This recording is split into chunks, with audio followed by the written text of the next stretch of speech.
পশ্চিম লন্ডনে গ্রেনফেল টাওয়ারের অগ্নিকাণ্ড থেকে বেঁচে গেছে বহু প্রাণ। ভবনটির আগুন নেভাতে এখনো কাজ করছেন 2 শতাধিক অগ্নিযোদ্ধা। যুক্তরাজ্য ভিত্তিক সংবাদ মাধ্যম স্কাই নিউজ জানায়, রমজান মাস হওয়ায় ভবনের কিছু মুসলিম বাসিন্দা সেহরি খেতে উঠেছিলেন।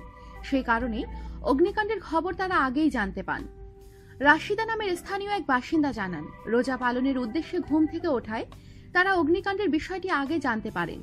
তারাই ভবনের অন্য বাসিন্দাদের বিষয়টি অবহিত করেন। ফলে ভয়াবহ আকার ধারণের আগেই অনেকে বের হয়ে আসতে সক্ষম হন। তবে সাহারির সময় শেষ হওয়ায় অনেক আগেই ভবনটিতে আগুন লাগায় অনেকেই তখন ঘুমিয়েছিলেন। এলাকাটিতে অনেক মুসলিম বাস করতেন, সবার সঙ্গে সুসম্পর্ক থাকায় সবাই সবাইকে চিনতেন। ফলে অগ্নিকাণ্ডের খবরটি স্থানীয়দের মধ্যে মুহূর্তেই ছড়িয়ে পড়ে। মুসলিম বাসিন্দাদের কল্যাণেই ভবনে থাকা অধিকাংশ অমুসলিম নাগরিক বের হওয়ার সুযোগ পান। তবে ওয়েস্ট স্টেটের নঙ্কেস্টারের গ্রিনফিল টাওয়ারে এখনো বেশ কিছু মানুষ ভেতরে আটকা পড়ে আছেন। পশ্চিম লন্ডনের 27 তলা বিশিষ্ট টাওয়ারের সৃষ্ট আগুন নেভাতে কাজ করছেন 200 অগ্নি নির্বাপনকারী। তাদের সঙ্গে রয়েছে অগ্নি নির্বাপনের 40টি ইঞ্জিন। কিন্তু কোনো কিছুতেই নিভছে না আগুন। আগুনের বল হয়ে জ্বলছে টাওয়ারটি।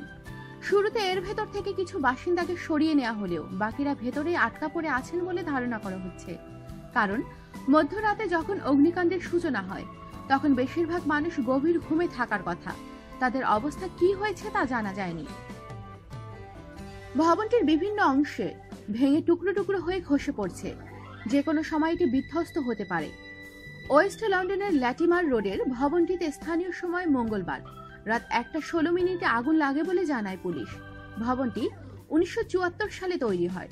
সম্প্রতি ভবনটির সংস্কার করা হয়েছে। আমাদের সাথেই থাকুন, সাবস্ক্রাইব করুন।